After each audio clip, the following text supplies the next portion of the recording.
Hello friends, आज हम देखेंगे वायु में जल यानी कि जल वायु में किस प्रकार से और किन किन रूपों में होता है। अब मैं कुछ आप लोगों को पारिभाषिक शब्द बताऊंगा और उसका अर्थ भी। जैसे उष्णांक। उष्णांक वह तापमान है जिस पर वायु संतृप्त हो जाती है, मतलब वायु में जल ग्रहण करने की क्षमता पूरी हो जाती है, ख़त्म हो जाती है। यह तापमान 0 डिग्री से कुछ अधिक होता है। अगला पारिभाषिक शब्द है ओस। बादल रहित आकाश, ठंडी रात, गर्म एवं आर्द्र वायु का शीतल होना, अतिरिक्त वायु का जल की नन्ही बूंदों के रूप में संघनित होना, सतह के रूप में चट्टान, पेड़ पौधों की पत्तियां, घास, ओस के समय तापमान 0 डिग्री से थोड़ा अधिक होता है। इसे अंग्रेजी में ड्यू कहते हैं। अगला शब्द है पाला, फॉर्स्ट। उष्णांक का हिमांक से नीचे हो जाना। उष्णांक का मतलब है जब वायु संतृप्त हो जाती है और उस समय तापमान 0 डिग्री से नीचे आ जाता है तो ओस जम जाती है और इसी को पाला कहते हैं। अगला शब्द है वर्षा या वर्षण, प्रेसिपिटेशन। आर्द्र वायु का ऊपर उठना, ऊपर उठने के बाद इसका ठंडा होना, फिर संतृप्त होना, बूंदों का बनना और बूंद से बूंद मिलकर बड़ी बूंद बनना, और वह बड़ी बूंद गुरुत्वाकर्षण के कारण नीचे की ओर गिरने लगता है, वायु में रुक नहीं सकता। इसको वर्षा कहते हैं। अगला शब्द है फुहार। अंग्रेजी में इसको ड्रिजल कहते हैं। जब वायु शांत रहती है तो वर्षा छोटी छोटी बूंदों के रूप में होती है, जिसे हम लोग फुहार कहते हैं। वर्षा के कई प्रकार होते हैं, जैसे पर्वतकृत वर्षा, संवहनीय वर्षा और चक्रवातीय वर्षा।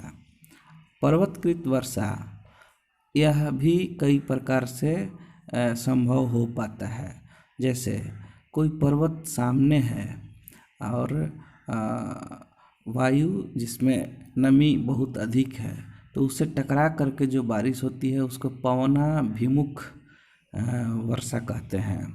और पर्वत के दूसरे साइड में वर्षा नहीं होती है, वह साइड पवनाभिमुख होता है और वहाँ वृष्टि छाया होती है। अब बताऊंगा संवहनीय वर्षा। संवहनीय वर्षा अधिकांशतः विषुवतीय भागों में होती है, जहाँ दिन के समय सूर्य बिल्कुल ऊपर होता है, सर के ऊपर होता है और वहाँ उसके कारण वाष्प बनता है और वाष्प दोपहर के बाद लगभग 2 बजे के बाद बहुत बारिश होती है और यह प्रतिदिन होती है। नेक्स्ट है चक्रवातीय वर्षा।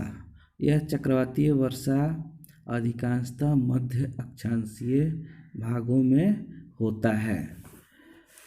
अब हम अगले शब्द की बात करेंगे हिमपात, स्नोफॉल। संघनन की प्रक्रिया जब हिमांक के थोड़ा नीचे होता है, हिमांक का मतलब 0 डिग्री, जब संघनन की प्रक्रिया 0 डिग्री से नीचे होता है तो हिमकण बनने लगते हैं और यही हिमकण कई कण मिलकर बड़े हो जाते हैं और इनको हिमतूल कहते हैं और उसके बाद यह नीचे की तरफ गिरने लगते हैं। इसको हिमपात कहा जाता है।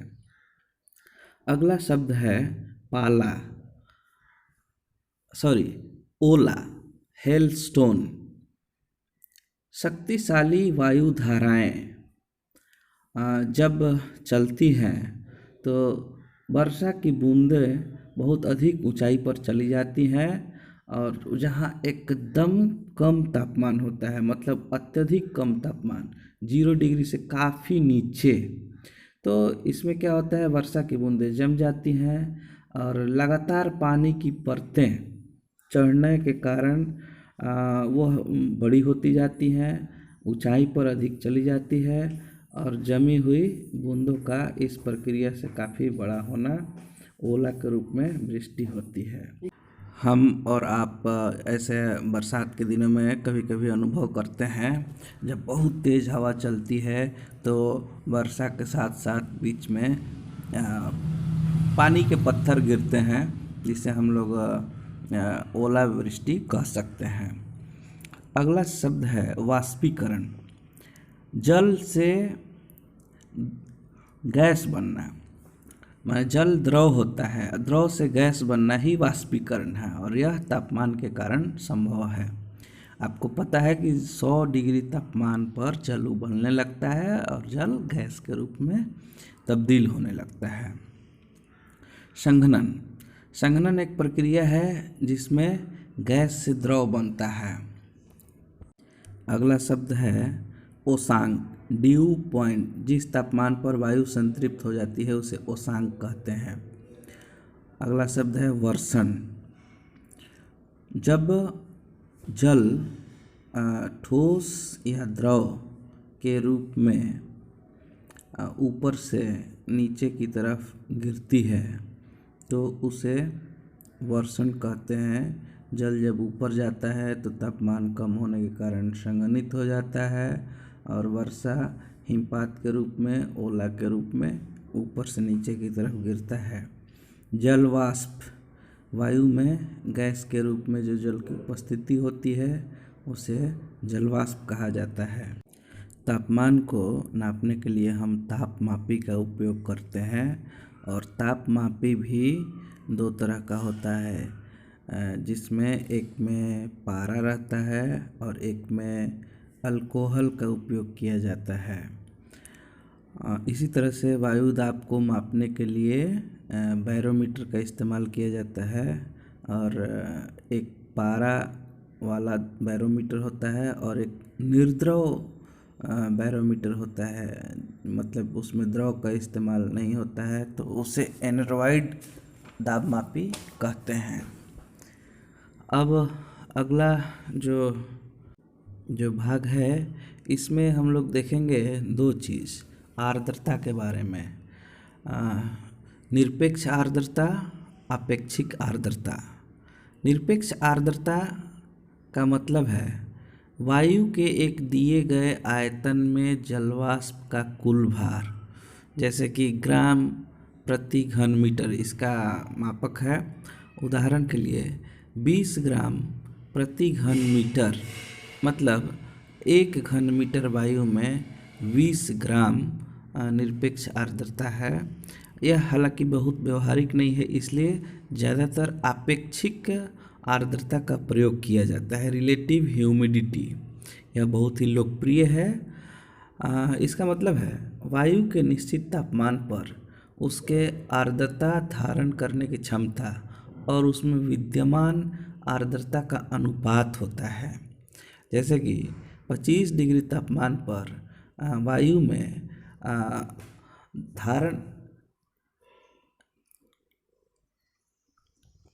आर्द्रता धारण करने की क्षमता 20 ग्राम है, लेकिन उस समय सिर्फ 5 ग्राम उपस्थित है, तो कुल मिलाकर 25% आर्द्रता उपस्थित है।